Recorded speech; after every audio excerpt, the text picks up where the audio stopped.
Assalamualaikum warahmatullahi wabarakatuh. Kali ini saya akan memasang custom ROM project Elixir berbasis Android 14 dan tes gaming brutal di HP Xiaomi Redmi Note 8 Pro atau Begonia. Redmi Note 8 Pro adalah HP kelas menengah yang dirilis tahun 2019. Dulu HP ini dijual seharga 3 jutaan, tapi saya dapat HP ini dengan kondisi bekas seharga 1 juta pas. HP ini adalah salah satu HP pertama yang pakai prosesor MediaTek Helio G90 dan mempopulerkan seri Helio G90 yang masih dipakai sampai sekarang. Untuk spesifikasinya, ini standar HP kelas menengah di zamannya. HP ini sudah pakai UFS, tidak seperti Realme C67. HP ini adalah penerus dari Redmi Note 7 Pro dan pendahulu dari Redmi Note 9 Pro penyedot debu. Seri Helio G90 ini adalah salah satu seri MediaTek yang mengubah perspektif orang mengenai MediaTek. Karena SoC ini performanya bisa bersaing dengan Snapdragon dan juga memiliki harga yang lebih murah. Walaupun lebih panas dibandingkan pesaingnya seperti Snapdragon 720G yang dipakai penerus HP ini. Namun, masalah panas ini sudah diperbaiki di Helio G99 yang pakai fabrikasi lebih rendah. Untuk spek singkatnya, SoC Helio G90 ini memiliki 2 buah core Cortex A76 dan 6 buah core Cortex A55. Untuk GPU, bukan grup badut menggunakan Mali G76MC4. Dan untuk fabrikasi, SoC ini dibuat dengan fabrikasi 12 nanometer. Selanjutnya, MediaTek merilis Helio G95 yang merupakan versi overclock-nya. Helio G96 yang GPU-nya berubah dikit, dan Helio G99 yang merupakan versi die shrink-nya ke 6 nanometer. Jadi betul, HP ini pakai MediaTek, tapi HP ini bisa di custom ROM naik versi dan tidak suram custom ROM-nya. Sepertinya MediaTek keluaran baru tidak sesuram MediaTek keluaran lama. Kalau kalian penasaran sama cara oprek MediaTek jadul, kalian bisa lihat video oprek Redmi Note 2 di channel saya. HP ini rilis dengan Android 9 Pie dan mentok di Android 11 dengan MIUI 12.5. Namun, dengan custom ROM, HP ini bisa naik ke Android 14. Bagaimana proses saya custom ROM HP ini, dan bagaimana performanya setelah custom ROM? Langsung saja kita mulai prosesnya. Langkah paling awal saat memasang custom ROM adalah untuk melakukan UBL atau Unlock Bootloader. HP ini bisa di UBL secara resmi pakai alat Mi Unlock dari Xiaomi. Sayangnya, nggak tahu kenapa saat saya coba untuk UBL HP ini tuh nggak kedetek di Mi Unlock-nya dan saya akhirnya surrender. Selanjutnya, saya coba alat bernama Xiaomi Tool. Ini adalah alat UBL semi-halal. Jadi UBL-nya masih lewat server resmi Xiaomi, cuman alatnya unofficial. Namun, sayangnya saat saya coba pakai alat ini malah error dan nggak bisa lanjut UBL. Awalnya, saya hampir menyerah surrender pencet tombol di pengaturan. Tapi, saya sempat ketemu UBL instan atau UBL haram untuk HP Redmi Note 8 Pro ini. Dan katanya, sebagian besar Xiaomi yang pakai MediaTek bisa UBL haram.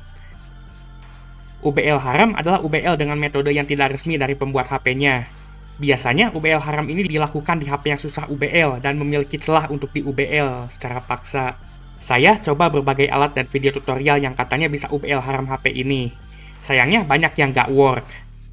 Tapi setelah mencoba dan mencari banyak tutorial, akhirnya tuh saya ketemu satu alat yang beneran work. Saya mengikuti tutorial dari video ini yang pakai alat bernama SamFW Tool. Terima kasih banyak untuk Wong saya suka kok Wong Gaptek untuk video dan link alatnya. Setelah saya download, saya install dan buka alatnya. Lalu pilih Xiaomi, MediaTek, dan selanjutnya pencet Unlock Bootloader. Sekarang saya diharuskan untuk mencet tombol volume atas dan volume bawah di HP-nya. Namun karena HP saya tombolnya agak susah dipencet, saya hampir ngira HP saya gak bisa pakai cara ini. Tapi pas saya coba lagi pencetnya lebih keras, akhirnya bisa.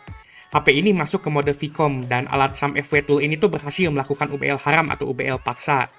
Dan saat nyala HP-nya sudah ter-unlock dan ada gambar kunci kebukanya. Akhirnya kita sukses UBL HP Redmi Note 8 Pro ini. Walaupun caranya agak beda karena nggak bisa pakai cara halal, gak tahu kenapa. Yang penting kita udah UBL dan bisa gas custom ROM. Setelah UBL, langkah selanjutnya itu kita perlu pasang custom recovery seperti TWRP dan antek-anteknya. Dan langkah pertama saya itu cari dulu di XDA. Tapi pas saya lihat malah jadi takut karena banyak banget yang ngomongin masalah brick. Seakan-akan HP ini tuh rawan banget brick atau matot kalau di custom ROM. Akhirnya saya ketemu recovery PBRP atau pitch black recovery. Ini recovery yang saya pakai di Redmi Note 4 Snapdragon saya. Kalian bisa lihat video custom ROM dan oprek Redmi Note 4 di channel saya. Jadi langsung aja saya download recovery ini. Karena recovery ini berbentuk zip dan saya ingin flash lewat fastboot, jadi saya keluarin dulu file IMG di dalam zipnya. Kalau sudah dapat file IMG-nya, baru bisa kita flash lewat fastboot. Untuk masuk fastboot di HP ini sama seperti HP Xiaomi lainnya, yaitu dengan tombol volume bawah dan power, atau tombol volume bawah sambil colok kabel USB. Untuk flashnya, pakai perintah fastboot flash recovery.img. Jika sukses, akan muncul tulisan OK. Setelah ini, kalian bisa langsung boot ke custom recovery-nya dengan perintah fastboot boot recovery.img. Seharusnya saat saya boot recovery IMG itu langsung masuk ke recovery. Tapi pas saya coba malah gak work, malah gak jalan, gak tahu kenapa. Akhirnya saya coba restart dan tahan tombol volume atas, dan akhirnya masuk juga ke recovery PBRP. Untuk custom ROM-nya, saya akan pakai Project Elixir berbasis Android 14. Alasannya karena ini custom ROM paling baru dan muncul paling atas di XDA. Selain custom ROM, saya juga akan pasang GApps atau aplikasi Google seperti Play Store dan sebagainya. GApps ini tidak perlu diinstal kalau ROM-nya sudah ada GApps-nya. Dan juga custom kernel Hydra untuk memaksimalkan potensi performa HP ini. Sayangnya, nggak tahu kenapa recovery ini nggak support ADB sideload. Jadi saya nggak bisa pakai ADB sideload dan harus copy file bahannya ke HP. Saat saya copy filenya malah stuck di 90 MB. Tapi setelah dibiarin cukup lama, akhirnya beres juga. Dan sekarang filenya sudah masuk di HP-nya dan bisa kita install zip-nya satu-satu. Pertama, kita install dulu ROM-nya. Setelah itu, kita flash GApps-nya. Dan selanjutnya, kita flash custom kernel. Tapi sebelum ini saya mau backup dulu partisi bootnya, jaga-jaga kalau custom kernelnya nggak cocok, malah boot loop. Kayak kejadian di Redmi Note 5 kemarin. Kalian bisa lihat proses custom ROM Redmi Note 5 di channel saya. Setelah backup, langsung saja kita install zip custom kernel Hydra-nya. Dan di sini muncul tulisan gaming, yang berarti ini kernel untuk gaming seharusnya. Sekarang, setelah kita beres memasang bahan-bahannya, kita akan masuk ke bagian paling menegangkan. Apakah HP-nya sukses booting atau boot loop? Setelah muncul logo Randy lama banget, Randy siapa? Redmi bukan Randy. Akhirnya muncul tampilan booting Project Elixir. Tapi setelah beberapa saat, tiba-tiba layarnya hitam dan malah balik lagi ke logo Redmi. Saya coba restore partisi bootnya, takutnya custom kernelnya nggak cocok. Sayangnya setelah restore masih aja tetap restart setelah muncul logo Project Elixir, berarti bukan masalah kernelnya. Dan setelah saya baca lagi, ternyata ROM ini tuh udah ada GApps-nya, jadi jangan dipasang GApps lagi. Ingat tadi di awal saya udah kasih peringatan, kalau GApps-nya udah ada bawaan ROM-nya, gak usah diinstal lagi. Nanti bakal boot loop jadinya. Akhirnya saya coba flash ulang ROM dan kernelnya. Tapi kali ini saya gak pasang GApps-nya karena udah ada bawaan ROM-nya ternyata. Setelah saya beres install lagi, langsung aja saya restart HP-nya. Dan sekarang muncul booting Project Elixir-nya lebih lama dari sebelumnya yang cuma sebentar langsung restart. Saya agak-agak mencium bau boot loop awalnya, tapi setelah beberapa menit akhirnya masuk ke tampilan awal OBE. Berarti kita aman dari boot loop. Selanjutnya, ini setting awal HP kayak masukin password WiFi dan pilih kunci HP, waktu HP, dan sejenisnya. Saya gak diminta setting waktu, tapi udah otomatis berubah waktunya. Kita ditawarin untuk pakai input gestur. Saya setuju dan ikutin tutorialnya walaupun aslinya saya udah tahu caranya kayak gimana. Dan setelah tutorial ini, akhirnya kita dibawa ke tampilan awal Project Elixir. Untuk aplikasi bawaannya ini relatif minim, cuma ada aplikasi Google dan sebagian aplikasi bawaan dari Project Elixir. Nggak banyak bloatware kayak di MIUI atau UI-nya Samsung. Ini asli Android 14 real, dan ternyata Android 14 itu ada easter egg-nya. Kemarin pas di video LG V20 saya nggak tahu cara aktifinnya dan ngira kalau nggak ada easter egg-nya. Easter egg-nya ini tuh saya kurang ngerti, tapi kayak konstelasi bintang gitu kalau nggak salah. Kalau yang ngerti bisa tulis di komentar. Kalian bisa lihat video custom ROM Android 14 di LG V20 di channel saya. Untuk kostumisasinya, ROM ini cukup baik. Kita bisa ganti tema dan juga bisa ganti ikon status bar-nya. Saya bisa pakai ikonnya Sony Xperia alias HP yang suka throttling. Dan ROM ini juga memiliki mode gaming. Nanti kita akan coba pakai saat kita tes gaming di HP ini. Selanjutnya saya ingin oprek HP ini lebih brutal. Jadi saya akan memasang Magisk. Untuk caranya kita perlu backup dulu partisi bootnya di recovery. Namun sayangnya malah gagal. Ini akibat penyimpanannya sudah dienkripsi dan saya harus simpan ke SD card atau OTG. Sayangnya nggak tahu kenapa OTG-nya nggak detect, padahal flashdisk-nya udah dicolok lewat USB hub Type-C. Untuk SD card, sayangnya saya nggak ada SD card lagi, jadi nggak bisa coba. Jadi selanjutnya saya coba install zip flushable Magisk.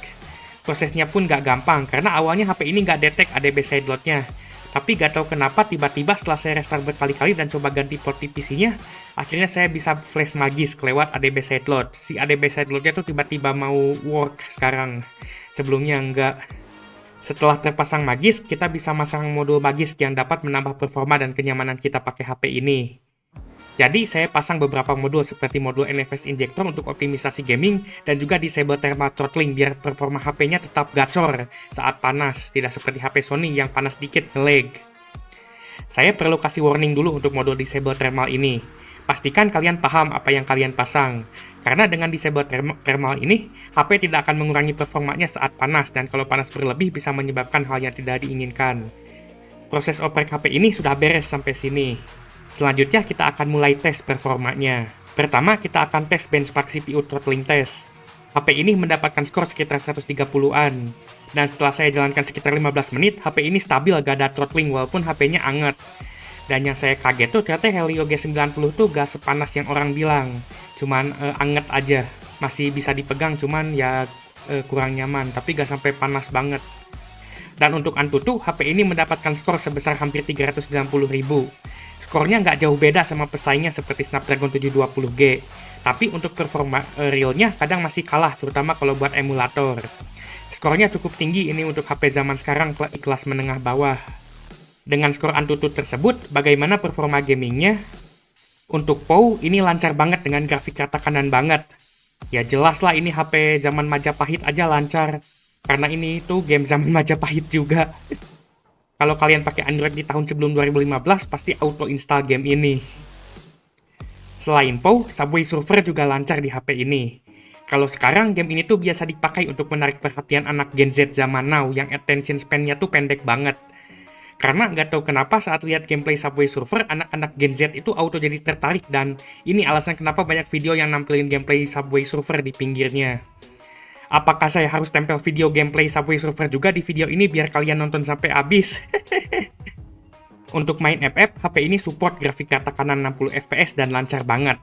Jadi kalian bisa merusak mata kalian dengan keburukan grafik Free Fire di HP ini. Game ini di Jet2 Prime juga lancar, masih bisa, apalagi di Redmi Note 8 Pro udah jelas auto lancar banget. Jadi buat main Free Fire di HP ini udah jelas banget masih bisa. Pakai nanya. Untuk game dengan fandom terburuk yaitu ML, HP ini juga masih cukup lancar. Jadi kalian masih bisa merasakan sensasi dikatain yatim sama orang lain kalau misalnya noob. Saya pakai setting ultra dan frame rate-nya gak lock di 60 fps tapi mendekati 60 fps. Kalau main ML cuma buat iseng-iseng dan main-main sih masih bisa. Tapi kalau untuk kompetitif alias serius banget kayaknya masih kurang. Jangankan Redmi Note 8 Pro, saya kenal 2 orang yang pakai Redmi Note 9 Pro alias penerusnya. Itu katanya main ML aja masih nge-frame. Ini game emang busuk optimisasinya. Tapi kalau diturunin dikit settingnya mungkin masih bisa lebih lancar.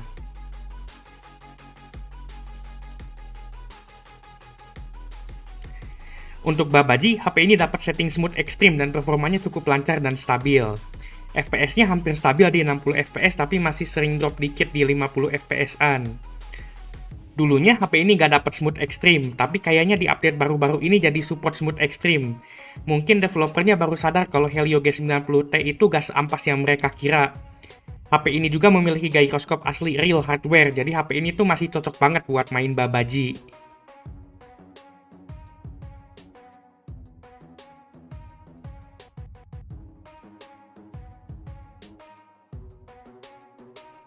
Untuk game pelit atau kikir yaitu game Patno atau Genshin Impact, HP ini mendapatkan setting medium dari bawaannya.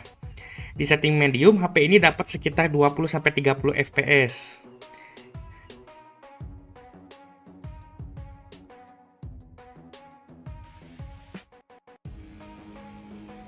Tapi kalau di setting rata kanan, HP ini dapat sekitar 15-30 fps dan lebih sering frame dropnya.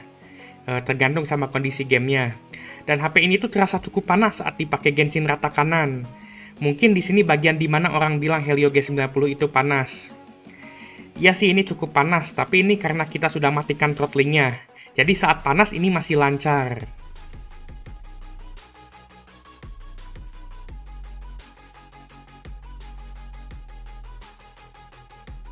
Yang pasti HP ini jauh lebih lancar daripada Redmi Note 4. Kemarin saya maksain banget main Genshin Katakana dan nge-lag-nya itu luar binasa. Kalian bisa lihat videonya di channel saya. Untuk saudaranya Game 4 No yang tidak gigir alias HSR, di grafik medium bawaannya HP ini tuh dapat sekitar 30-60 fps kalau lagi battle. Tapi kalau lagi di overworld cuman dapat sekitar 20 fps-an. Sebenarnya ini game turn-based ngantuk, jadi kalaupun agak-agak nge-lag ya masih bisa dinikmati. Ini game beratnya mirip-mirip sama Game 4 No, bedanya kalau Genshin itu lebih kikir. Dan di game ini ada Herta yang jadi maskot anti perokok. Kok gue benci ya sama perokok? Sayangnya game ini baru saja di-endorse sama si Jerome Pauline. Bentar lagi pasti auto sepi jadi dead game, karena dia tuh kutukan. Untuk tes game responsivitas layar alias ngupdream ini lancar kalau dari frame rate-nya. Dan untuk responsitivitasnya ini cukup baik, saya hampir bisa mencet semuanya. Tapi ada sedikit banget touch delay. Sedikit banget, gak parah banget sih. Gak separah HP yang beneran touch delay. Untuk emulator PS2 Aether SX2, saya akan coba game NFSU 2 seperti biasa. Sebelumnya, saya coba di Snapdragon 835 dan 855 masih cukup lancar mainin game ini. Tapi di Helio G90, game ini nge-lag brutal dan busuk banget performanya. Main game PS2 di HP ini tuh serasa lihat slideshow PowerPoint. Sekarang saya ngerti alasan kenapa orang benci banget sama MediaTek. Performa emulator MediaTek tuh beneran ampas banget. Dan yang herannya itu, ini Helio G90T aja ketar-kecir jalanin emulator PS2. Tapi masih aja ada bocil yang otaknya gak berfungsi yang pengen main emulator PS2 di Helio G35.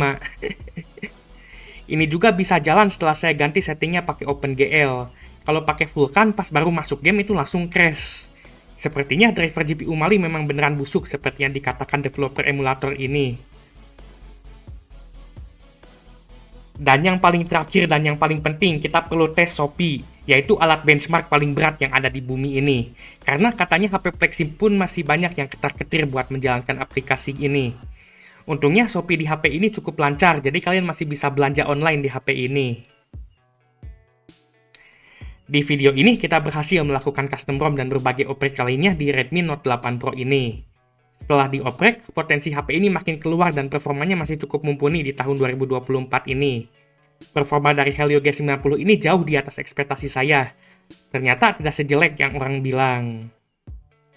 Apakah Redmi Note 8 Pro ini masih worth dipakai di tahun 2024? Kalau dioprek custom ROM sebenarnya masih worth aja, asalkan kalian tahan panas dikit dan gak main emulator.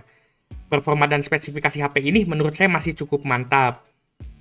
Itu saja sekian dari saya, semoga video ini bermanfaat.